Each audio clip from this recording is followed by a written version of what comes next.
Okay, so for my part of the civil society presentation, I talked about three of the six countries we learned about, and then did a comparative aspect between two of them. Okay, so the first country I'm going to talk about with civil society is Russia. So basically, after the USSR collapsed, a bunch of new civil society groups began to rise up. Most of those civil society groups supported like specific social groups or like groups of people such as children, veterans, women, environment, pensioners, and the disabled, but as well as other social groups. And in Russia, this was seen as the beginning of civil society there. However, it did have many restrictions and low resources. In January of 2006, Putin signed controversial legislation that began to hinder civil society groups. These changed the laws for civil society groups and created grounds for denying registration and required more reporting requirements from the government, and also increased government supervision over interest groups. So it didn't give the civil society groups as much freedom. And then in 2000, a 2012 law, also signed by Putin, forced the non-governmental organizations or NGOs that engaged in politics or foreign financing, they had to register as foreign agents, which to the country made them seem like kind of bad. And many of the NGOs complained or just didn't agree with it and saw it as a violation.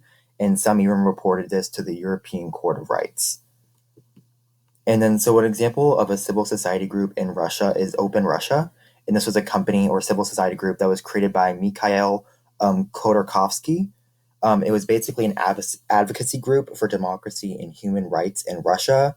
And they were a support of civil society in Russia and fought for free press, education for politics, and support for political prisoners, and also fought for free and fair elections. So this civil society group was specifically harmed by the Russian government. They tried to mitigate this civil society group and the power it had. They actually arrested Khodorkovsky and banned the search of their website in Russia. And then, so according to The Guardian about Open Russia, they enforced blackout news coverage. And then in 2015, the police raided their office, but that was eventually overturned and they had to return everything they did. But like you can clearly see with this example of Open Russia that Russia clearly was involved in civil society groups. Okay, so the next country I'll be talking about is China. So interest groups in China are not allowed to influence politics. In the main way China supports like kind of ideas of civil society groups is through mass organizations, which is basically a group that represents a particular social group, but is kind semi-controlled by the Communist Party.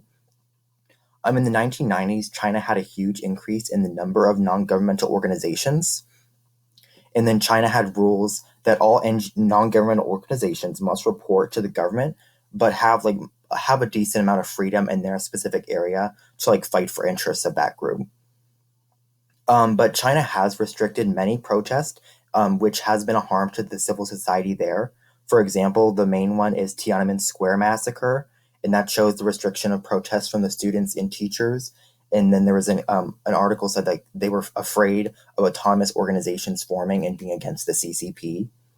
And then the 2013 New Citizens Movement, which was protesting anti-corruption groups, many of the leaders of that group were arrested in order to try to prevent the social movement from spreading around China. And then, so a current event about this is civil society playing a pretty major role in the COVID-19 crisis there. And so the civil society groups in China did play a major role with helping with COVID-19. Many organizations donated a lot of money to help against the crisis. And many volunteer groups have also helped directly on the front with testing and treatments to help the government. And there are many civil society groups that are important about spreading information also use their non-governmental organizations and civil society groups to help spread information about the coronavirus.